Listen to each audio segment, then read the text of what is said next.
Leviticus 9. On the 8th day Moses summoned Aaron and his sons and the elders of Israel. He said to Aaron, "Take a bull calf for your sin offering, and a ram for your burnt offering, both without defect, and present them before the Lord. Then say to the Israelites, Take a male goat for a sin offering, a calf and a lamb, both a year old and without defect, for a burnt offering, and an ox and a ram for a fellowship offering to sacrifice before the Lord, together with the grain offering mixed with olive oil. For today the Lord will appear to you." They took the things Moses commanded to the front of the tent of meeting, and the entire assembly came near and stood before the Lord. Then Moses said, "This is what the Lord has commanded you to do, so that the glory of the Lord may appear to you." Moses said to Aaron, "Come to the altar, and sacrifice your sin offering and your burnt offering, and make atonement for yourself and the people. Sacrifice the offering that is for the people, and make atonement for them, as the Lord has commanded."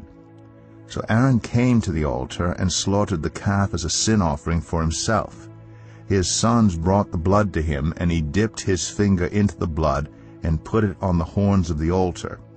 The rest of the blood he poured out at the base of the altar. On the altar he burned the fat, the kidneys, and the long lobe of the liver from the sin offering, as the Lord commanded Moses. The flesh and the hide he burned up outside the camp. Then he slaughtered the burnt offering. His sons handed him the blood, and he splashed it against the sides of the altar. They handed him the burnt offering piece by piece, including the head, and he burned them on the altar. He washed the internal organs and the legs, and burned them on top of the burnt offering on the altar. Aaron then brought the offering that was for the people. He took the goat for the people's sin offering, and slaughtered it, and offered it for a sin offering as he did with the first one. He brought the burnt offering and offered it in the prescribed way. He also brought the grain offering, took a handful of it, and burned it on the altar in addition to the morning's burnt offering. He slaughtered the ox and the ram as the fellowship offering for the people. His sons handed him the blood, and he splashed it against the sides of the altar. But the fat portions of the ox and the ram, the fat tail, the layer of fat, the kidneys, and the long lobe of the liver, these they laid on the breasts, and then Aaron burned the fat on the altar.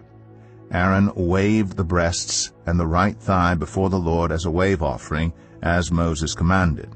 Then Aaron lifted his hands toward the people and blessed them. And having sacrificed the sin offering, the burnt offering, and the fellowship offering, he stepped down. Moses and Aaron then went into the tent of meeting. When they came out, they blessed the people. And the glory of the Lord appeared to all the people. Fire came out from the presence of the Lord and consumed the burnt offering and the fat portions on the altar. And when all the people saw it, they shouted for joy and fell